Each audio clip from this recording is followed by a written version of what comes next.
This week I learned something very important about washing machines. I learned it from a guy called Hans Rosling, who is on YouTube. He's a famous statistician, I can't say that word, statistician who died just a few years ago, 4 or 5 years ago. And I've often found his videos very amusing and interesting, and he's very upbeat, and he surprises you with his statistics. So if you don't know him, I recommend you take a look. But to get right back to the point, I learned something about washing machines.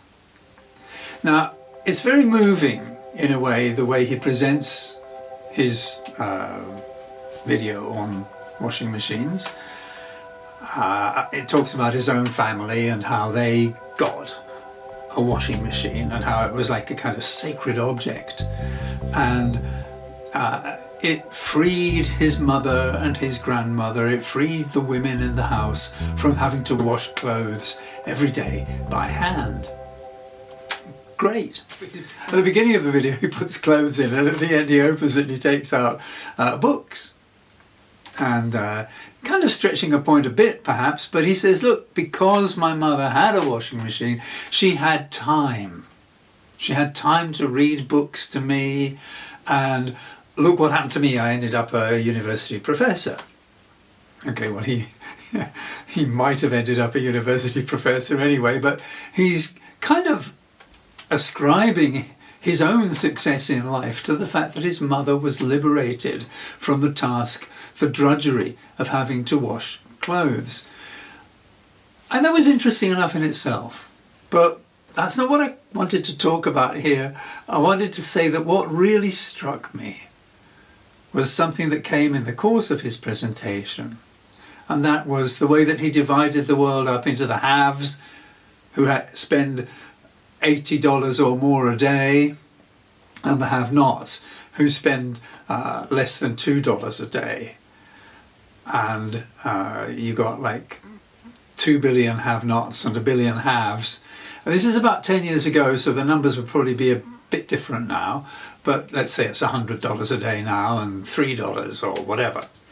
But it still leaves you with 4 billion people in the middle. And he said, okay, there's a wash line among those 4 billion. They've got electricity, the 2 billion don't, the poorer 2 billion. They've got electricity, but to what extent do they have washing machines? And that was what really struck me, because I've lived with people who didn't have a washing machine. I've washed clothes by hand myself. I know what it takes. At the point that that video was made, 5 billion people on this planet did not have a washing machine. 2 billion did. So the richest billion, those who spent over $80 a day, or perhaps it would be 100 these days, they had a washing machine, of course. They probably had their own helicopter or what have you, some of them. And of the not so rich, but not absolutely, not really desperately poor, the in between 4 billion, well, 1 billion of those had a washing machine. Well, that means that there are 5 billion people in the world. And let's face it, that means like 2.5 billion women, essentially, doesn't it? Because it's mostly going to be the women who are washing the clothes. There are all those billions of people in this world, this 20th century world, where we've got rockets, we've got people making plans to go and colonize Mars, we've got all kinds of things going on. And there are all these people who don't even have a washing machine. And that's what I learned.